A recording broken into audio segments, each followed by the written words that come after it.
heavily, I guess, criticised as the weak link of the MNM lineup.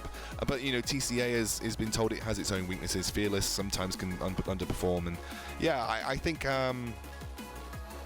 this is going to be close, definitely. Yeah, I definitely think this is going to be a close series. And as well, this is a series between two teams that are kind of on the cusp of greatness. They're so close to being in that top four. And so long as they don't kind of let it all slide away during the off-season, so long as they continue to practice and continue to improve as teams, both of these guys can definitely be looking towards those top four spots next season. But let's take a look at the picks and bans, because there's been some picks coming on through. We've got Zilean, Malphite and Lulu banned out here from TCA. Then we have Poppy, Gragas and Nidalee banned out from MNM. Now the first locks have been Kindred for Fearless, and then Lucian and Braum. An incredibly strong bottom lane coming in for MNM. Really strong bottom lane. I've talked about this time and time again. The Premiership, since its inception, has been incredibly strong. And with Braum, in my opinion, being an S-tier support, definitely worthy of first rotation pick. I want to just point out that Gragas and Nidalee being banned has left up probably the strongest jungler in the game right now in the Kindred. Super first pick worthy, and obviously is taken away immediately for Danny on the side of TCA. Two other bans that I think you're going to want to look at: Zilean and Lulu, obviously banned against Harpers Thor, and Malphite. This is an interesting one. Malphite is a champion that we've seen both Fearless and Gash and Slash play consistently. TCA banning it out are probably trying to limit Gash and Slash's champion pool, but I think in a way kind of limits Fearless's champion pool as well. But Fearless can play Fiora, we have seen him. We haven't seen Gash and Slash play Fiora. Despite the nerfs, she still has a place. So it just maybe give an indication that Fearless does sometimes like a little bit more of a carry-orientated top laner, so we might see something different come through. I'm interested to see what Garen is, because I think we are getting a lock through here in terms of a proxy pick. Yeah, I can't actually check that message on stream because it'll pop up on the overlay. But, I will do it for us. I'll do it. Chuck Raisins a message and see what he says. But I would assume that Garen is a proxy pick, because he certainly doesn't fit into that role of carry that we just mentioned Fearless might be looking towards. But here we go. It looks like we've got a LeBlanc and a Lee Sin maybe going to be locked in here. So LeBlanc, definitely one of my favourite champions to watch. Some shenanigans can definitely occur when LeBlanc is locked in, but it is actually going to be the lock-in as well. Smoky Lemon locking in that Lee Sin for Tohash. Okay. Couple of things here. Garen is Alistair, so that means Raisins secures Alistair. It's probably his most... Alistair Kalista as well. That is a terrifying lane. It's his most played support. Kalista received some pretty heavy nerfs in the last patch. We saw Renegades play it at iSeries in the definitive game of the winner bracket final against Manalite. I think it was that game anyway, and they actually had a pretty good showing, but it wasn't as dominant as it has been in the past. Now, well, I mean, you think of Yuki and you think of Kalista in the bottom lane just split pushing and just being terrifying. It definitely wasn't as terrifying as it was, though. Kalista's early game got hit pretty hard, but now she gets a scaling attack speed when she is close to her bonded support. Usually, obviously, you don't bond anyone else on the team, so as long as your support can stay alive, and Alistair is very good at doing that, it actually gets a pretty nice attack speed ramp up as you go throughout the levels of that ability. And also, Harpers Thor and LeBlanc, I'm curious to know what your thoughts are here. It's something that is very different compared to what he's been playing in the past. So Harpers Thor's playstyle, for any of you guys that haven't been watching previously, he's very much a farm-orientated mid laner. I mean, like, the number one, or the two top champions that you think of when you think Harpers Thor are Zilean and Ziggs, which, while they both start with Z, they also accurately have a couple of Zs in their playstyle, because they kind of make you want to go for a snooze in that you farm forever, and then suddenly it's 40 minutes in the game and then you team fight. That's kind of the play style that we typically expect from Harpers Thor, and LeBlanc is the polar opposite to that. He has been spamming it in solo queue recently. He has potentially been looking to expand to more meta-based champions, try and give MNM some sort of other avenues to work around, because there is always a drawback and a positive of having Harpers Thor, that he can sometimes carry. We are just going to quickly swap to caster cam while we reset the champion select. Obviously, the Garen was a placeholder, so we're just going to really quickly get everybody back into the lobby, and we'll be able to get everything underway. We'll just rattle through these picks and bans. It will be the same as what you saw before, except Garen will be Alistair. Yeah, so interesting. I was making the point about Harpers Thor and his playstyle. It can be a drawback or it can be a bonus, in the sense that if he does his weird kind of off-meta playstyle and it works out, it's very difficult for some teams to deal with him. That's why you saw the Zilean ban, just because people often don't know how to deal with his Zilean properly. I think Zilean's one of those weird champions that is very difficult to deal with. Or he picks a champion that you have to play around, so your team has to be centered around him, and if he doesn't get going or doesn't get farmed or snowballing like we have seen in some matchups, the whole team gets left behind, because realistically, while the other members of the team are good, none of them step up to that plate of being the sole carry of MNM. I think a good way of looking at it is, you're absolutely right. Harper's Thought, either when they win, he either carries the game or is enough of a threat that everybody has to focus on him, and then Smoky Lemon can kind of sweep up, or just he has that I suppose way into carrying the game, and it's due to the playstyle of Harpastor and the way that the team pivots around him. But we'll have to wait and see whether that is going to be the case in this series, because he's locked in LeBlanc, which, as we've already mentioned, polar opposite playstyle to what we're used to seeing from him. It's going to be up against Heytoon in this mid lane. Now, Heytoon, certainly in regards to TCA, has been the standout player for me. He's a very, very strong mid laner. We saw him do crazy things on both LeBlanc and Zed earlier on in the season. This time he's playing Corki, which typically you don't see as many kind of big plays out of, but definitely a very, very strong mid laner. Yeah, for sure, and actually does pretty well into the matchup versus LeBlanc, especially with that exhaust that you're seeing him pick up here. You know, he can just predict whether Distortion's going to come down and trade very easily, especially once he has Sheen with Phosphorus Bomb and auto attacks. But I'll talk a little bit more about when you see that in lane, in game. I just want to pick up on a couple of other points about this champ select here. Smoky Lemon, probably on his most played AD carry in the form of Lucian. We've seen him on that loads, and actually he is kind of like the silent threat of MNM, in the sense that he doesn't really go off the chain, but he always ends with pretty superior stats when MNM do get that winning spree. You know, I think on one of his games earlier this season, he was 9-1-7 or something on Lucian, where realistically all the work had been done by Harpastor and that Karthus, but he was still a huge threat that no one was dealing with for that exact reason. Well, that specific game is kind of stand out because of that Karthus, and there was like a flash quadra kill that came out. But it's for that specific reason that you say, that everyone goes for Harpastor, and then you just leave Smoky Lemon in the backline is untouched, and that's kind of exactly what you saw in that game when they played Karthus. Now I want to look at these two compositions as well, because they kind of do strikingly similar kind of things, in the sense that everyone looks to be looking for a pick in both of these compositions. You're probably going to see those split pushy based tanks, even though ZZ Rot isn't as good anymore. It had its armor and magic resist nerfed, and also is easier to kill, but it still provides that very vital addition to your strategy as a tank split pusher, that it gains you a lot of gold, and also it helps you split push, and especially as Rammus, your split push is terrible, so you need that kind of item to help you. I think the thing is that a lot of people seem to forget is you never bought ZZ Rock Portal for the statistics itself. I mean, really. Obviously it was nice that those statistics came with it. It was nice that it was both armor and MR. But realistically, you buy it for the active. You buy it so that you can split, because you're never going to see like a Fiora buying it, because it's just not necessary.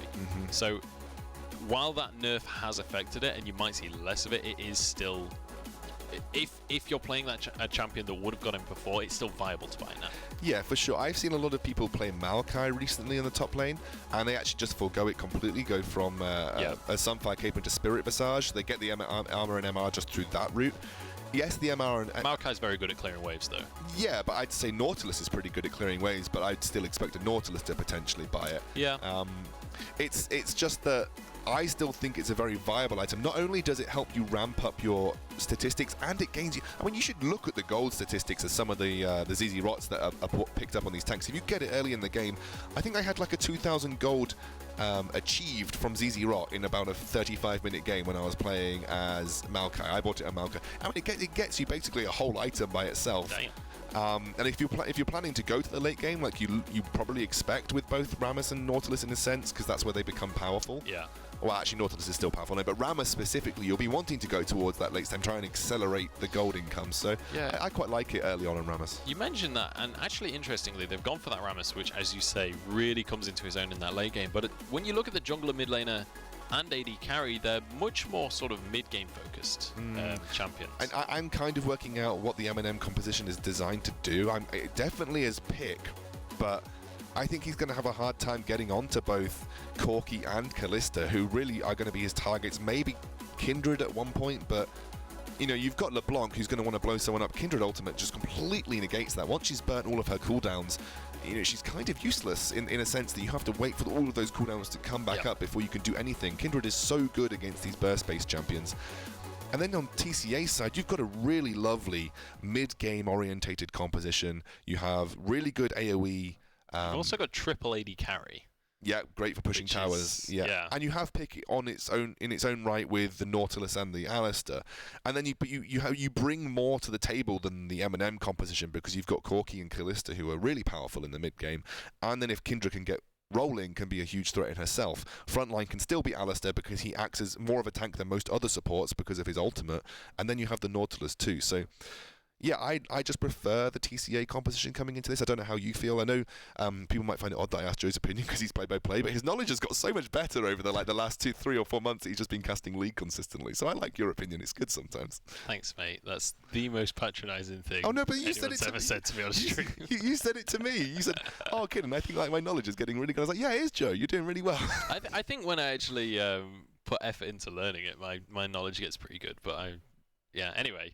So I do like the triple AD carry composition. I didn't mean it to be patronising. It was super patronising. Unbelievably patronising. Sorry. But yeah, I do like the triple AD carry composition. Obviously, you're going to have a whole lot of ability to see. And as well now, whatever I say now is going to be super judged by everybody watching. Oh, I'm so sorry. Is like the ultimate test of my analysis now. It's like, is his knowledge good enough? But yeah, the triple AD carry, obviously, you're going to, towards the mid-game, if they're in control of the game, if they're the ones with their foot on the accelerator pedal, they're going to be able to take down towers so quickly if they can control the waves, and especially control of the Rift Herald up towards the top lane. If you can get that onto Super Danny, strong. you can just annihilate those towers. And I imagine that's something they're going to want to be controlling because Kindred's likely going to be going to Vara.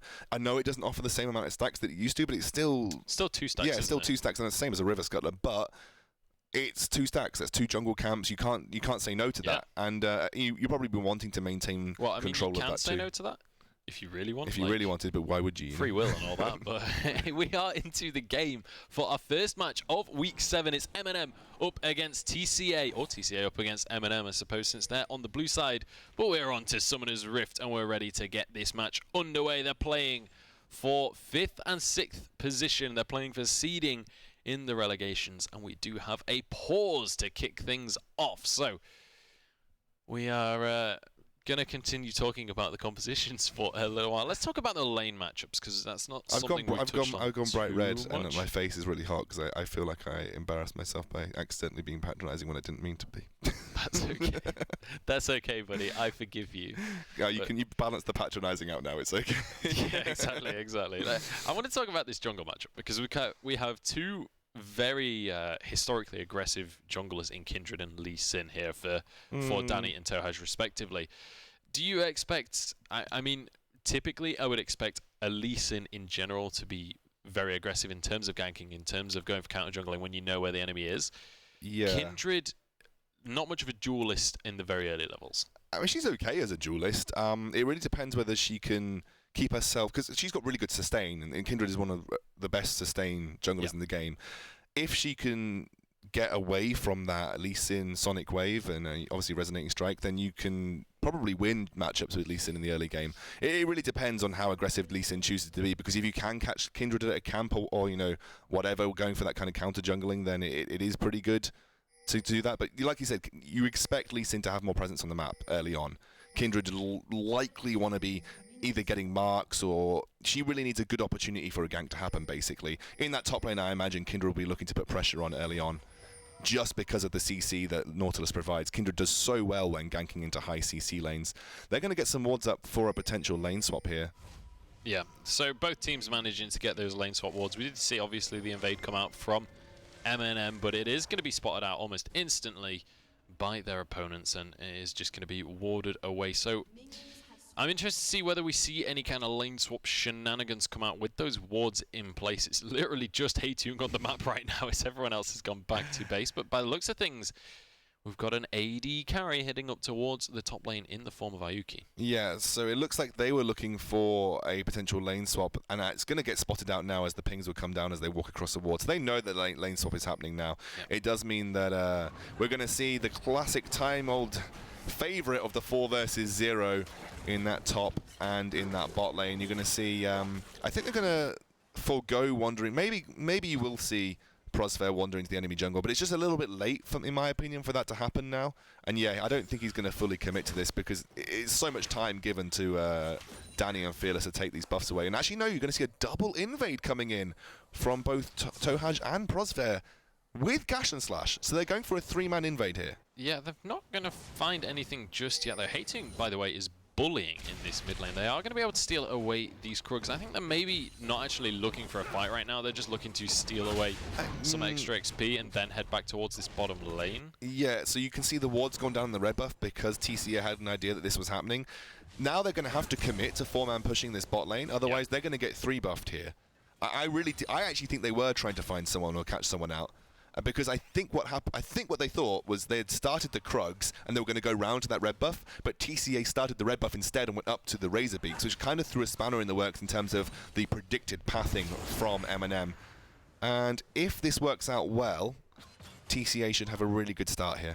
Yeah, they absolutely should. We're going to see Fearless heading up towards this top lane now as a massive minion wave is going to collide against this tower. And in the meantime, we actually have the jungler Danny going to be going into that topside jungle and heading towards that red buff. And he should be able to get this 3 buff with relative ease. There's not really anything that is going to be able to be done about this by MNM. They have started off this bottom lane tower as well, so going to be trading towers, but TCA are already way ahead on the tower damage. Yeah, and actually Kindred are aiming to clear out that red side jungle to give herself a huge advantage in terms of experience and early pressure she can put down. She's going to take this red buff and then head up towards that top lane with a smite. So that's a huge, huge early game swing for TCA. This is a really, really good start from them, and I'm impressed by the macro play that we're seeing coming out. There is going to be traded on across just about having those minions to finish off that tower in the end. And Gash and Slash, his minion wave is actually pushing, but by the looks of things, actually really nice focus from the blue minions is going to mean that that was just about evens up. I still think it's going to push slightly in favor of TCA this time, and you can see Danny in the top lane. Danny's bounced the wave incredibly. If you have a look there, he's got a really, really good bounce. Yeah, super strong push against him. Fearless has got the really good bounce in the top lane, rather. Yeah, absolutely. He's going to be able to just basically sit up there and solo farm all day long if he wants to. Can just freeze that lane. We'll see what he decides to do with that one, though. Gash and Slash, he's found a Kalista down in this bottom lane, and no longer will be able to just take away these minions for free, and that is going to be Ayuki now able to freeze this if he so chooses, because that cannon is going to go down. And looks like they're deciding to push this one out because they've seen the AD carry and support up in the top lane here for MNM. Yeah, and actually now Smoky Lemon's going to come through, and that's the benefit of just forcing that lane on the top. You will break the freeze. You can't freeze effectively in a 2 versus 1 because they can just zone you away. And since you're right, they saw those top lanes, and they've managed to stack a wave quite nicely for heading towards this bot lane tier 1. Can have a look at Tohaj. There is a level discrepancy between Danny and Tohaj, as you would expect, just given that Danny managed to get a 3 buff. Yeah, that's always going to be a massive advantage. But as well, Kalista is that AD carry, so now Danny going to head down to this bottom lane and help out with this tower push that's going on. We've got another minion wave coming on in now. And that should, in theory, be this tower going down. On the other side of the map, we have got a 3-man push onto this top lane tower as well. So, again, just going to be trading 1-for-1 in terms of the towers. And it's just going to be gold going in either team's pockets. But this is the point. Once these 2 towers have gone down, this is the point in the game where we'll actually start to see maybe some lane matchups, maybe some actual fighting. Yeah, interestingly enough, I don't think Kindred is going to be too bothered about giving away the first Rift Herald, which, the flash comes out. Okay, they really messed up this tower push in the bot lane, but it doesn't matter. It's just a flash on Fearless. Hopefully they won't be punished too hard in the coming. So first blood happens for Haintung, and that's something that you were talking about in Champ Select, how impressed you've been with Haintung, and he's played a lot of Corki in the ESL Premiership. He's played huge amounts of this champion. Yeah, he really has, and doing work on that one is going to be able to pick up first blood in a 1 versus 1 against Half Past Law. So that LeBlanc really not being as strong as we'd maybe anticipated on Half Past Thor, and Hating really taking control of the lane, does get a kill. This is going to be the Rift Herald going across to MNM, but Hating as well 10 CS ahead of his lane opponent in Half Past Thor, and CSing is one of the things that we've really we've had a lot to say for Half Past Thor in terms of his CSing. He's been one of the better farmers within the Premiership. Very difficult to farm effectively with LeBlanc. You notice that a lot of Half Past Thor's farming is done with abilities that either Karthus Q, Zillion Q, Ziggs Q, for instance, all of these different abilities that you classically see farming. Oh, Gash and Slash going to get caught out here. Yeah, has been found, but is Rammus, so I think he's going to be A-okay on that one. Just going to roll away with that power ball, and I mean, of all the people you want to find with a pick composition, Rammus really is not going to be one of those targets, so he's going to be able to just get away with that one. But here we go, we've got Tohaj heading towards the mid lane. Looks like he's decided to not go for anything too aggressive just yet. Obviously, Haytoon very close to his tower, so it would be difficult to get anything to stick there. Lane swaps are difficult for Lee Sin because you end up becoming a jungler that is reliant on making plays with his ultimate when it gets to that stage of the game. You very, very rarely have the ability to make such an impact in terms of lane pressure apart from pushing turrets. So, you know, classically as Lee Sin, you want to be getting in the lanes, ganking as much as possible. But when the lane swaps happen, it kind of neuters your ability to do that. And I think most Lee Sins find it difficult to know what to do unless you are really, really good at making those flash kick plays or anything kind of similar to that. So, yeah. Looks like it's going to be Devourer pretty soon for Danny. He's going to want to start stacking that up. And another benefit of a lane swap is you very rarely see jungle on jungle action. So Kindred will feel fairly happy just getting through this early game, getting the farm in, which he is 10 ahead, by the way. I mean, Danny has been loving it so far. He got his triple buff to start things off. He's Exactly. Kindred, so he's able to just farm up to get that Devourer as fast as possible. And now it's going to be the Dragon going over towards MNM, unless you see some miracle still come out from Raisins, but I'm not sure that's going to happen. Tohaj smites that one away. That is going to be a nice little pickup for them, but really not so consequential this early in the game. Yeah, yes and no for sure. The only thing I would say is consequential about it is 5 stacks. It's, you know, most sort of Devourer junglers, you know, you see Yeez in solo queue calling for like the 5-minute Baron, sorry, 5-minute Dragon, so they can make sure they get their stacks and things like that. No, obviously not that early. I'm sort of over exaggerating, but you know, now she's going to have to wait for 6 minutes to get those stacks on the board. Interestingly, I'm not sure how many marks she's managed to pick up, but there is a mark in the form of that neutral River Scuttler. It's on 1. She's on 1 so far. She must have picked up a mark somewhere along the line. That might be worth going to pick that one up sometime soon. Since the rest of her jungle is completely empty, doesn't really have anything else to do. I like how much vision has just been cleared in the jungle for TCA, though. They had a lot of deep vision going to their blue side, and it has now disappeared, so that's going to be good. And you're going to see Kindred now move towards that mark. Going to start to take it down. Yeah, going to be able to take away that Scuttler, and we'll be able to get one of those marks for herself. So an extra little bit of damage coming out from that Kindred in the future. And has finished off the Devourer now as well, so I'm interested to see whether we see any counter jungling come out from Danny, or whether he decides to just play this one safe and just mill through his own jungle here. It's a little bit more difficult now to counter jungle with those tier 1 turrets down, because you're not quite sure where people are going to be coming into the jungle from. A lot more people will be coming through the sort of the rear entrances. Here we go. Got a fight going on. Half Past Thor is the first one to be caught this game, and he might be second blood as well. Prosper taking a chunk of damage underneath the tower as well, but it is going to be 2-0 now to TCA as they find the first pick of the game. And TCA asking serious questions of Half Past Thor's LeBlanc. It may be doing okay in solo queue, but he's definitely been schooled in terms of his ability in the mid lane so far, and there's going to be a huge wave that's going to be forcing the culling from Smoky Lemon. Raisins tanks up enough of it. They do have a small amount of minions, but the Unbreakable comes out. Yeah. It will save this turret just for the moment. It certainly will. And massive minion wave up in the top lane for Gash and Slash, but as you said before, Fearless definitely capable of clearing away those minions. Gash and Slash actually uses that Tremors just to try and shove this underneath the tower, but Fearless doing a very good job to just make sure that that cannot get anywhere near his tower, and will be able to pick up those CS. Yeah, when you use that ultimate, it's still pretty short cooldown. It actually also affects structures too. Yeah, it does. It gives you a kind of decent ability to push towers down, although it's not exactly the most ridiculous tower pushing tool in the game. Gash and Slash now the target. Yeah, it's going to be knocked up, and that will deny Powerball as well. Fearless locks him on up. There's so much CC and there's so much damage. Haytoon grabs his 3rd kill of the game. That's the hat-trick in the bag, as Half Past Thor desperately trying to escape, but Danny has a lot of damage himself. Prosper now on the front line is so close to going down. Does flash away. Haytoon, nice sidestep on the Sonic Wave, and that is going to be a huge minion wave pushing in towards this mid lane tower. This should be finished off with ease for TCA. They pick up a kill. They pick up a mid lane tower. they're going to be able to walk away with it. That's kind of the pick composition that you're seeing from TCA. You know, you have huge amounts of chain CC like there. You mentioned it in the action. Just lock after lock after lock, and no way that Rammus could escape. Even with that flash up, they chained it really, really well. And I think without Half Past Thor being ahead, MNM are going to struggle to make their pick work, because you're relying on Half Past Thor to burst someone down. Realistically, you want to force that Kindred ultimate ASAP. But with a 0-2 LeBlanc, you're not going to be forcing Kindred ultimates as soon as you would like. And to be honest, Smoky Lemon isn't exactly excelling either.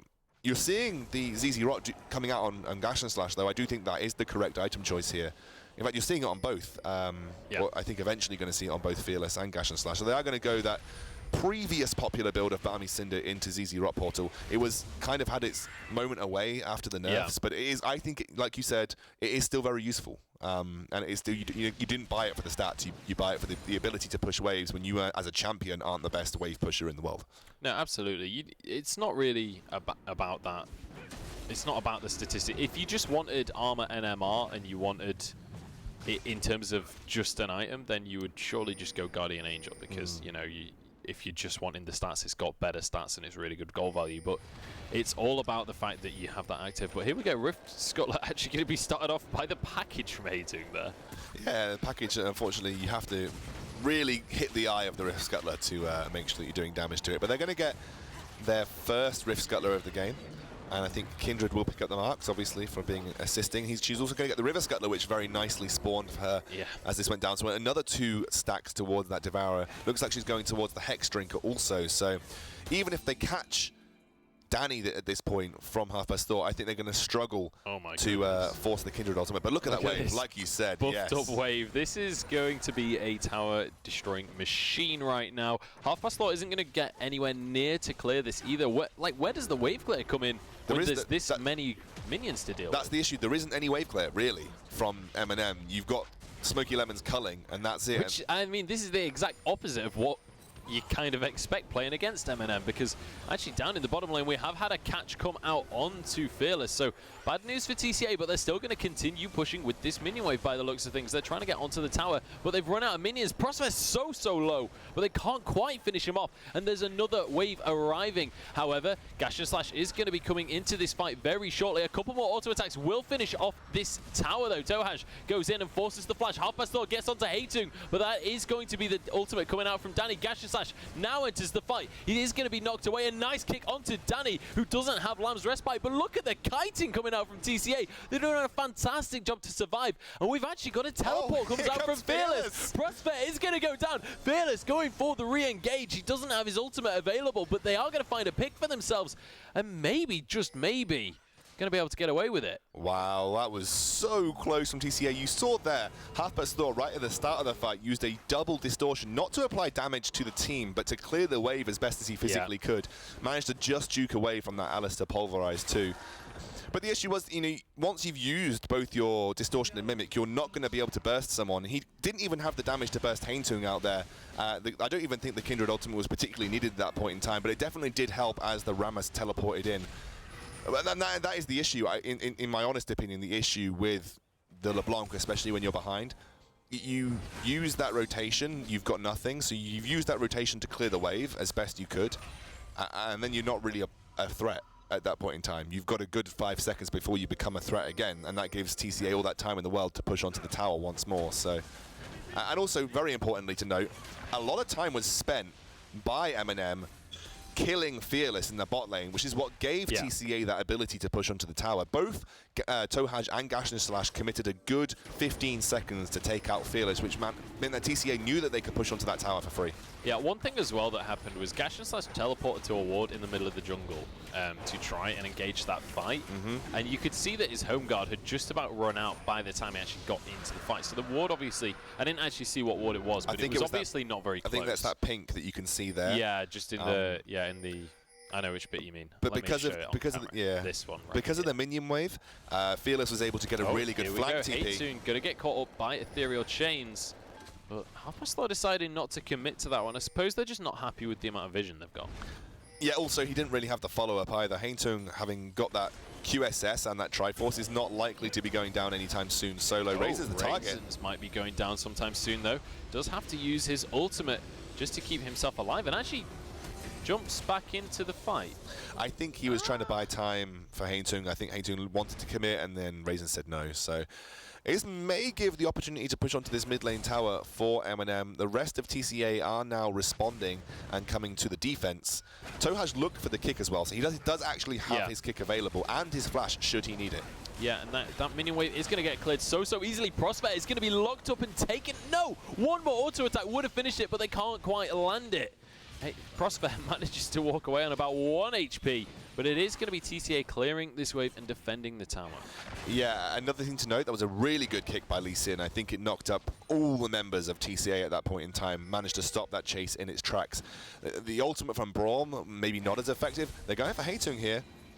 Yeah, trying to get onto him, but deciding with those minions in the way, can't land the ethereal chain, so backs away, but Hatung has to Valkyrie out. Nice Q across from Tohaj just to get some damage, and does manage to get away with it as well. Gash Slash just threatening the engage at this point, as Fearless is going to be able to get away with his anchor just there. It looks like TCA have finally decided to back away. They can't really put any more pressure on, so they're just going to leave that mid lane, and actually that is going to mean that this mid lane tower is wide open right now. There's not really anyone to clear away the minions. They just wait for this minion wave. Actually, Raisins get flashed on there by Gash and Slash, but it does just knock him up and it was away. A really, really good Raisins is so good at these timed pulverizers to stop the engages onto him. You saw that he pulverized. Oh, here comes the package. Hatung going really deep for that one, and actually just Valkyrie straight through them as well, but not actually going to be able to kill anyone just yet. Tohaj with a nice kick does knock back Danny as well. That is just going to be another disengage coming out from MNM in the end. QSS there for Haintung, saving his life. Yeah. I think Raisins was looking for the combo, but they realized after that kick there was a very little chance of it happening. Going to clear this pink ward out finally.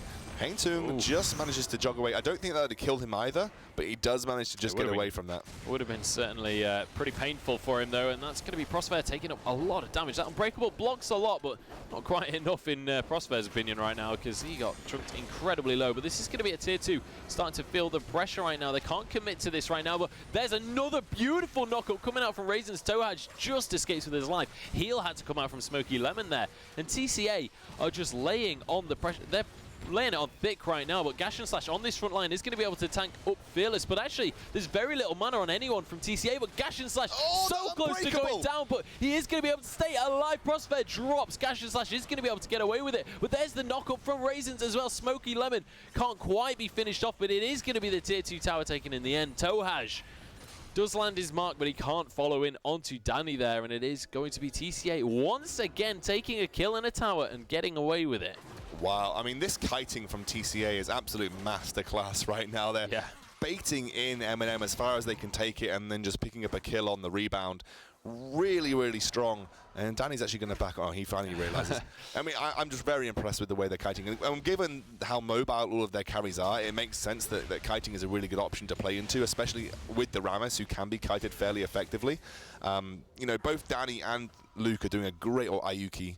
I asked him at I-Series, which he actually prefers to be called, even though Will told me it was Luke. He actually does prefer to be called Ayuki, apparently. So, well, it doesn't actually say Luke. No, yeah. I'm not going to call him Luke because it doesn't say Luke. So his name is Luke. Screw you, Ayuki. Screw you.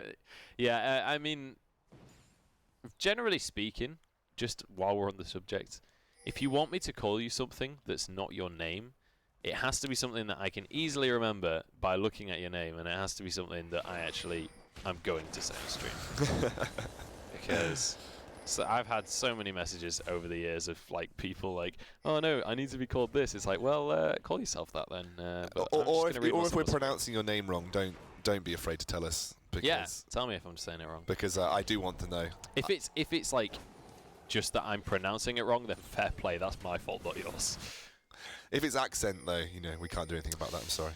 Yeah, well, Donnie, can't do anything about the old Donnie accent. That's stuck with me for life, unfortunately. But here we go. Half-Past Thor is stuck with Fearless for life at this point, but it might be for death, because Fearless is going to go down. Smoking Lemon grabs that one, and that is going to open the Baron wide right now for TCA. They don't think looks like they're just going to clear vision. Yeah. I just saw it on the minimap. I wasn't sure whether they were going for it or not. I mean, if they committed, I'd have said those cojones are pretty large because, because they literally saw them on the riverside of Dragon just going straight in and killing Fearless pretty quickly.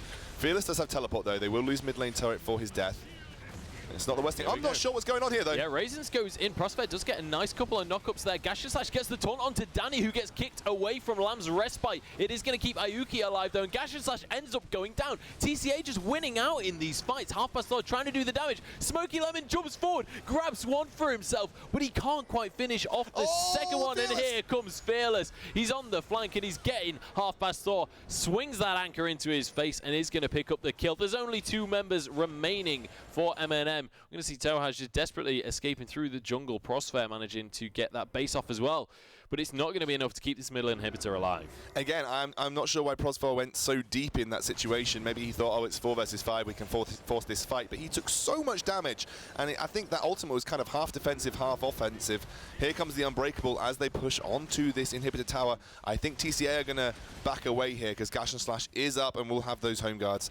And going to allow Fearless to push in this bot lane and take a tower for their trouble. I maybe spoke too soon on the inhibitor. It was enough to keep the inhibitor alive.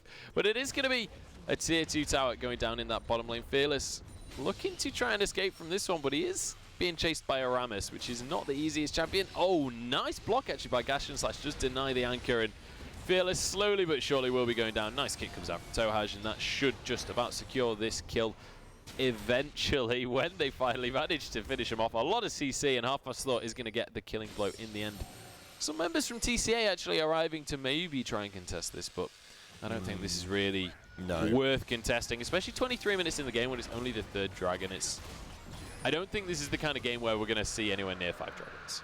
I've just been informed that Tohaj is actually Tohei. It's Tohei? Tohei. Okay. All right. Tohei, well, not Tohei. Tohaj. I would try and say Tohei, but, you know, in the middle of a team fight, it might come out wrong. So, I mean, Fearless has been doing a good job of pushing in these sidelines, but he has been pretty consistently caught. Hatung has to back away with that package. I do think some overextension by Fearless in this kind of situation, but I feel like he can because he's not exactly going to lose too much for it. Raisin's going for the engage onto Gash&Slash. Is going to get caught up here. Mounting Dread going to tick him on down. Look at the damage onto Half Past Thor actually from Hatung. Kick onto Raisins, but it doesn't knock anybody else up. Danny now very far forward, and Tohaj is going to be his target, who just jumps away immediately. Does not want to be part of that, but Hatung's found him. The crit! Oh my goodness. Tohaj actually survives on less than 20 HP right there. I don't know if they can get anything from it, though, because realistically, they've only got that open top lane inhibitor. It's going to be very easy for Tohei to go back to base and heal up and get back in the fray of things. Half Past Thor the target, takes a lot of damage. Half of his HP from a... I think that was a Q auto attack from Hatung. Absolutely absurd damage coming out from the Corki right now. Ward not quite going to be cleared, so... Oh, I say that, it is going to be cleared as a pink ward gets dropped down for that one. But here we go. Inhibitor is going to be started by TCA. Fearless isn't here just yet. Well, actually, I say that. He comes around the corner. And now it's going to be whether or not MNM can stall this one out and break the siege that has been set up here by the lineup. Dragon's Rage not available for around 15 to 10 seconds here. We'll see whether they're going to be able to stall it for long enough. That is going to be Dragon Rage coming back up once more. Danny jumps forward. Is going to be able to dodge that Sonic Wave, though. Culling actually comes out just to deny these minions right now. But the inhibitor is getting lower and lower with each and every minion wave. It's just a third of its HP left. And look at the massive minion wave down in the bottom lane for TCA. They can do this all day long. MNM, they're the ones that have to make something happen right now. Yeah, and Tohei is looking for the play here because there's double QSS on the carries. Here we go. Gash&Slash flashes forward into the middle of the lineup, but he's not tanky enough and will just get obliterated. And now they can just walk on forwards. Half Past Thor gets rooted, gets exhausted, and is going to be able to get away with that distortion, but it is going to be the inhibitor going down in this top lane. And TCA clearing away those minions and now moving on towards these other lanes. They could even start to proxy, but in fact, the mid lane tower is so low, they're just going to finish that one off and start the fight. Prosphere, again on this front line, is going to be taken down. The ZC Rock doesn't stand a chance. Neither does this mid lane inhibitor. And look at that massive minion wave on your minimap right there for the bottom lane. This could be a triple inhib if TCA want to go for it, or they might just back away from this one and play it safe. Hatung actually going aggressive for Half Past Thor. Will just get shut down by Tohaj, though. Is it? No, it's not Tohaj anymore. It's Tohei. By Tohei, and he's now going to go into races as well. We'll get knocked back, but TCA, 2 inhibitors in the back. They're going to be very happy with that. Yeah, so a couple of things to note there. Gash and Slash jumps in and Flash attempts to taunt onto Ayuki, who has QSS. So 2 early QSSs from the AD carries, the big carries of the team on Corki and Callista. Not sure if a solo Flash taunt is going to win you the game regardless. But MVP once again was Raisins with that Pulverize. As soon as that Flash came down, taunt was not even landed. You can see neither QSS was used in that fight because Raisins landed yet another timed perfect Pulverize, which meant that they essentially were able to take down Gash and Slash immediately, and he's been having a very tough time on this Rammus, as you can see. 0, 3, and 4. Has a pretty decent kill participation, but definitely been a little bit of a punching bag for TCA at this point in time. And like you said, TCA in a super commanding position. They're just going to allow Fearless to split push in that bot lane very effectively while Baron is on the cards. They're going to try and stack up here and look for a pick. I feel like that's a little bit... I'm trying to think of the word. It's hopeful, isn't it? It's hopeful. Yeah, I don't know. I don't think they'll find out. But actually, Gash and Slash is the one being found right now. Teleport going to come out of Fearless. We can see Danny isn't actually quite here yet, but MNM, they don't want to commit to this fight. They have no vision of that bottom side jungle, but Crossfire been caught by Fearless. Is taking a lot of damage. Look at the super minion just smashing away at his health bar right there. But here we go. Bottom lane inhibitor tower has been started. Culling comes out though. Will deny that minion wave, but there's another 6 minions walking on forwards now. And this might just be the 3rd inhibitor tower of the game. In the meantime, there are super minions pushing onto the Nexus towers. That's the first one going down as Tohaj has been found by Fearless. The damage coming out onto Prospere once again just gets annihilated. Smoky Lemon goes down. Lamb's Respite is going to keep everyone alive for a while, but not for long enough. Tohaj just desperately trying to escape as the last man will go down. That's Haytoon getting the shutdown. And that is the ace. That is going to be the game going the way of TCA. 15-6 over MNM. A convincing victory. And honestly, I feel like that reinforces what we were saying about TCA at this, before this game, that they have been honestly a force to be reckoned with in